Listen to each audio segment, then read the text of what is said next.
So we went to visit my in-laws last night. And when we got there, I saw that my mother-in-law had made some of her amazing chocolate chip cookies. And I see them, and it's like there's still part of me that wants to have them. But at the same time, I think about how last summer I had said, that's it, I'm done with sugar 100%, no more. So there's I know the reason why. Like I gave it up because anytime I had any kind of treat, like even like the final straw was just having some yogurt that had a little bit of sugar in it, and I could immediately feel its effect on my sinuses, and then I had what felt like a sinus infection for several days after that. So knowing that that's the effect of what sugar does to my system, it's enough to keep me from wanting to have any more sugar. And I mean, it took me a long time to admit that that was what was going on because it happened every time I had sugar.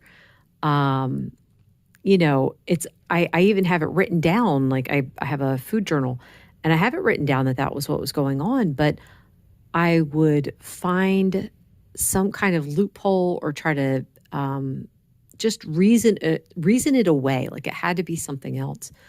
But now it's solid in my mind. It's like, no, 100%, it was definitely the sugar causing that effect in my body. And that's a lot of damage going on to have it affect me that quickly. So I don't want that anymore. And when I look at those cookies, yes, they look delicious. I remember how delicious they are. But at the same time, I hold the reason why I'm not going to have them, I hold it right up next to the desire. And that definitely helps me to resist them and say, I'm not going to have them. Now, we were there for like an hour and a half and I'm watching someone else eat them. And it's like, it's like going through each time I'm watching that person go grab another cookie. I'm like, yep, I know what it tastes like, but I also know why I cannot do it. And I don't want to do it for those reasons.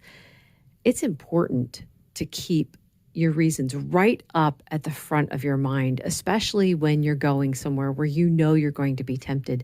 You have to have things planned out ahead of time. This way, when you get there, you're not using up your willpower because you already have a solid wall in place first.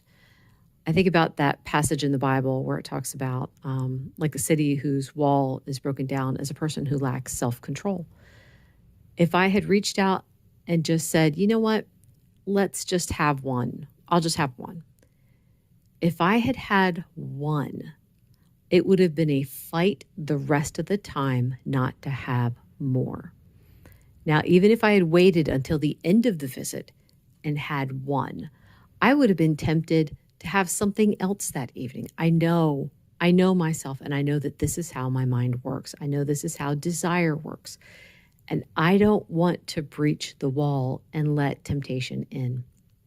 So I'm not anything special here. I don't count on my strength for this. I pray and I ask God for his strength and his wisdom in making the right choices. So that's how I get through these situations, is through him. Anyway, that is all for today. Thank you so much for listening. Bye.